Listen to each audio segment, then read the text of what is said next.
Si vous donnez tout aux autres jusqu'à vous oublier vous-même, c'est pas un défaut de caractère. C'est peut-être inscrit dans votre énergie de naissance. Vous connaissez ce moment?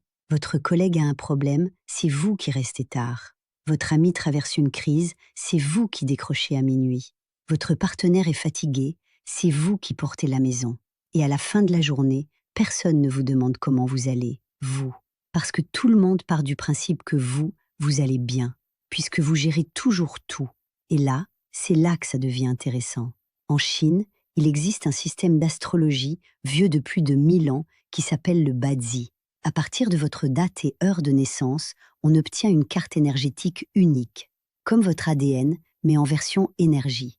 Et dans cette carte, chacun est constitué d'un mélange de 5 forces naturelles: l'eau, le bois, le feu, la terre et le métal.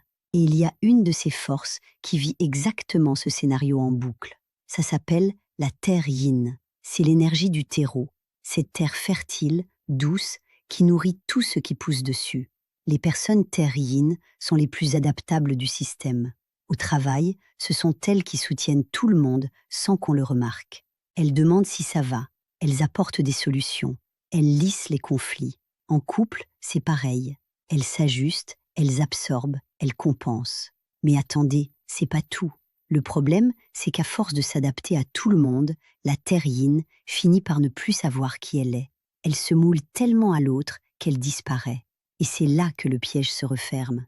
Parce que cette suradaptation, c'est exactement ce que les manipulateurs cherchent. Quelqu'un qui dit oui par défaut, quelqu'un qui donne sans compter, quelqu'un qui ne met jamais de limite. Et un jour, il y a une rébellion. Ça sort d'un coup. Des années de trop données qui explosent. L'entourage ne comprend pas. Mais la terre yin, elle sait que ça faisait longtemps que ça couvait. Mais le plus important, c'est que ce n'est pas une fatalité. Ce que la terre yin doit apprendre, c'est à trouver son propre engrais, ce qui la nourrit, elle, pas les autres, elle. Nourrir les autres depuis un endroit plein, c'est un don magnifique. Nourrir les autres depuis un endroit vide, c'est de l'autodestruction. Et quand une terre yin comprend ça, elle devient la personne la plus solide de n'importe quelle pièce. Vous voulez savoir si cette force est dans votre carte? Découvrez gratuitement votre carte énergétique personnalisée, le lien est dans la bio.